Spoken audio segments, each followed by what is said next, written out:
بنی اسرائیل کے اندر ایک آدمی تھا کفل نام کا، بڑا ہی عیاش آدمی تھا اور بڑا ہی عیش پربر آدمی تھا۔ اگر ہماری زبان میں کہا جائے تو بڑا ہی کتا آدمی تھا۔ بنی اسرائیل کے اندر جو آدمی تھا کفل بڑا ہی کتا آدمی تھا کہ رات کے وقت، اور بڑا مالدار آدمی تھا، رات کے وقت خلوت میں اپنے پہلو میں روزانہ 60 دینار کی عوض ایک لڑکی کو خرید کر اپنے پاس لاتا اور خلوت میں اس کے پاس جاتا اور پوری رات اسی کے ساتھ بسر کرتا، اور بڑا گنہگار آدمی تھا۔ ایسے ہی ایک مرتبہ جب ایک لڑکی کو لے کر وہ اپنے کمرے کے اندر گیا اور خلوت میں گیا، جانے کے بعد اس نے جب وہ لڑکی تھی تو اس کو دیکھا کہ بیٹھی ہوئی رو رہی ہے، تو اس نے اس سے پوچھا کہ کیا بات ہے؟ تو کہنے لگی کفل، میں تیرے پاس اپنی مرضی سے نہیں آئی ہوں، بلکہ بھوک مجھے کھینچ کر تیرے دروازے تک لے آئی ہے۔ نوجوانوں، یہ مقام ہے سوچنے کا اور یہ مقام ہے سمجھنے کا کہ آج ہم پیسے کہاں کہاں خرچ کرتے ہیں۔ ہمیں پیسے خرچ کرنے کا جہاں حکم دیا گیا وہاں ہم تو پیسے خرچ نہیں کرتے، بلکہ جوئے کے اندر، سٹوں کے اندر، شراب کے اندر، اور ایک سائٹ پر کروڑوں روپے خرچ کرتے ہیں، اور جہاں کتے کی لڑائی آئی تو وہاں 10 لاکھ لگا دیے، اور جوئے کا مسئلہ آیا تو وہاں 20 لاکھ لگا دیے، اور اگر مرغوں کی لڑائی آئی تو وہاں 10 لاکھ لگا دیے۔ جس پر اللہ نے خرچ کرنے کا حکم دیا اس پر خرچ نہیں کرتے، تو ہوتا یہ ہے کہ غریبوں کی بیٹیاں پھر امیروں کا بستر کی زینت بنتی ہے۔ یہی معاملہ کفل کے ساتھ ہوا، اور اس عورت کے ساتھ ہوا کہ کفل جب اس کے پاس گیا اور اس نے کہا کہ کیوں رو رہی ہو، مسئلہ کیا ہے؟ تو اس نے کہا کفل کہ میں تیرے پاس اپنی مرضی سے نہیں آئی ہوں، بلکہ بھوک مجھے تیرے دروازے تک کھینچ کر لائی ہے۔ بس یہ بات کہنی تھی،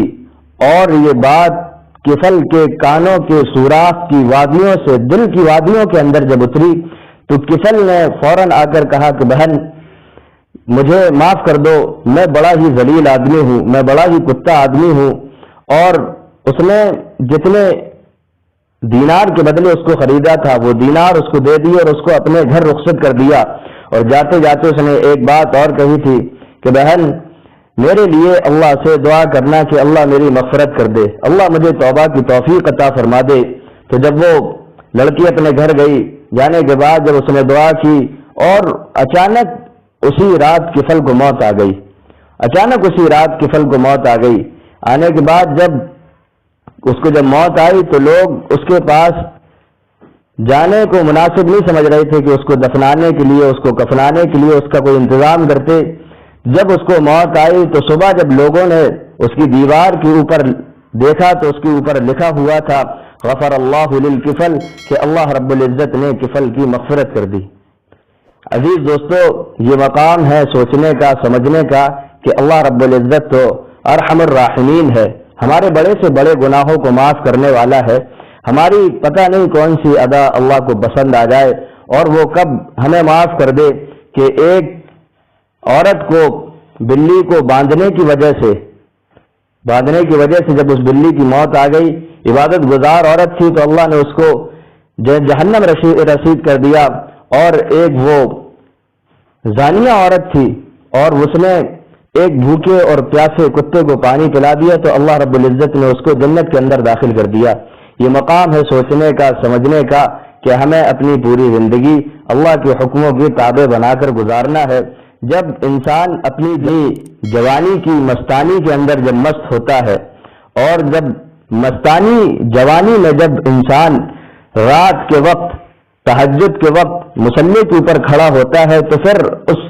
سجدے کا مزہ ہی کچھ الگ ہوتا ہے، ان رکوع کا مزہ ہی کچھ الگ ہوتا ہے، اس قیام کا مزہ ہی کچھ الگ ہوتا ہے۔ تو ہمیں اپنی پوری زندگی اللہ کے حکم کے تابع بنا کر گزارنا ہے۔ جب ہم اپنی زندگی کو اللہ کے حکم کے تابع بنا کر گزارنے والے بن جائیں گے اور حضور اکرم صلی اللہ علیہ وسلم کے طریقے کے مطابق گزارنے والے بن جائیں گے تو پھر اللہ رب العزت ہمیں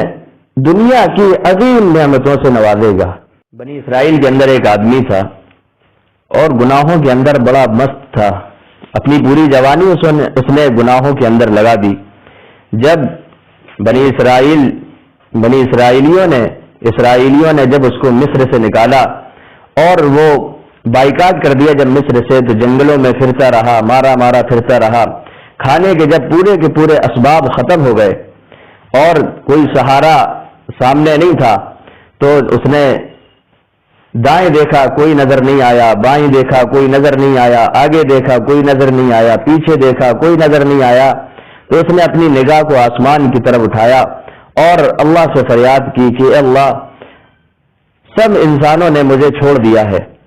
سب کسی نے مجھے چھوڑ دیا ہے، بس تو ہی ایک آخری سہارا ہے کہ میں نے تیرے بندوں سے سنا ہے کہ تو غفور الرحیم ہے، تو ارحم الراحمین ہے، تو گناہوں کو معاف کرنے والا ہے، تو رحم کرنے والا ہے۔ بس یہ 2-3 الفاظ جو اس کی زبان سے نکلے، اور یہ الفاظ نکلنے کے بعد ان الفاظوں نے جب یہ الفاظ عرش سے جا کر ٹکرائے تو پھر اللہ کی رحمت خداوندی جوش میں آئی اور اللہ نے اس وقت اس انسان کے گناہوں کو معاف کر دیا اور اپنا ولی بنا لیا۔ اس وقت جب حضرت موسیٰ علیہ السلام کو پھر وحی کی اللہ نے کہ جنگل کے اندر میرا ایک دوست، میرا ایک ولی جس کا انتقال ہو گیا ہے، اس کے کفن کا، اس کے تدفین کا انتظام کرو، تو حضرت موسیٰ علیہ السلام دوڑتے دوڑتے بھاگتے بھاگتے جنگل کی طرف گئے۔ جانے کے بعد دیکھا تو وہی آدمی تھا۔ حضرت موسیٰ علیہ السلام نے کہا کہ اللہ، یہ تو وہی آدمی ہے جس کو ہم نے اپنے قبیلے سے بائیکاٹ کیا تھا، جس کو ہم نے اپنے قبیلے سے نکالا تھا۔ تو حضرت اللہ رب العزت نے ارشاد فرمایا کہ اے موسیٰ، ہر انسان نے اس کو نکال دیا تھا، پورے قبیلے والوں نے اس کو نکال دیا تھا، کوئی اس کا سہارا نہ تھا۔ جب انسان دوسرے انسان کا سہارا نہیں ہوتا تو پھر ایک ہی ذات نظر آتی ہے اور وہ اللہ رب العزت کی ذات ہے۔ اگر میں اس کا سہارا نہ بنتا تو پھر اس کے ساتھ کیا معاملہ پیش آتا؟ تو پھر اللہ رب العزت نے موسیٰ علیہ السلام سے یہ کلام کیا اور حضرت موسیٰ علیہ السلام نے اس کی تکفین کا اور تدفین کا انتظام کیا۔ تو قابل احترام بزرگوں، دوستوں، عزیز ساتھیوں، یہ مقام ہے انسان کا کہ جب انسان اپنی پوری جوانی گناہوں کے اندر مست رہتا ہے اور جب خیال اللہ کا آتا ہے تو پھر جب توبہ کرتا ہے تو اللہ خود کہتا ہے قرآن کے اندر کہ اے میرے بندوں، میں تمہیں عذاب دے کر کیا کروں گا، اے میرے بندوں، میں تمہیں عذاب دے کر کیا کروں گا؟ تم پر جب حالات آئے تو تم نے توبہ کیوں نہ کی؟ تم پر جب معاملات آئے تو تم میری طرف کیوں نہ دوڑے؟ اگر تم ایک مرتبہ مجھ سے کہہ دیتے کہ اللہ معاف کر دے اور تم اپنے گناہوں کی نحوست سے پوری زمین کے ذرات، پوری زمین کو بھر دیتے اور زمین کو آسمان تک بھر دیتے اور ایک مرتبہ کہہ دیتے کہ اللہ مجھے معاف کر دے، تو میں اپنی رحمت اور مجھے اپنی خداوندی کا واسطہ کہ میں تمہارے تمام گناہوں کو معاف کر دیتا۔ تو یہ مقام سوچنے کا ہے کہ ہم نے اپنی پوری زندگی اللہ کے حکموں کی مخالفت کی ہے، حضور اکرم صلی اللہ علیہ وسلم کے طریقے کی مخالفت کی ہے۔ آج اللہ نے وقت دیا ہے، آج اللہ نے مہلت دی ہے کہ ہم اللہ کی طرف رجوع کر لیں، اللہ کے پاس لوٹ جائیں، اللہ سے رجوع کر لیں، اللہ سے دوستی کر لیں۔ جب حضرت سعد بن ابی وقاص رضی اللہ تعالیٰ عنہ کا جنازہ جب اٹھا تو اللہ کے نبی صلی اللہ علیہ وسلم نے فرمایا کہ آج اللہ کا عرش خوشی کے مارے جھوم رہا ہے۔ تو صحابہ اکرام رضوان اللہ علیہ مجمعین نے کہا کہ اللہ کے نبی، آج اللہ کا عرش خوشی کے مارے کیوں جھوم رہا ہے؟ فرمایا کہ آج سعد اللہ کے پاس جا رہا ہے، آج سعد اللہ کے پاس جا رہا ہے۔ دوستو، ایسی موت مانگو اللہ سے کہ جب جا رہے ہوں تو عرش بھی جھوم رہا ہو، عرش بھی جھوم رہا ہو اور اللہ کہہ رہا ہو کہ میرے عاشق کا جنازہ ہے، ذرا دھوم سے نکلے۔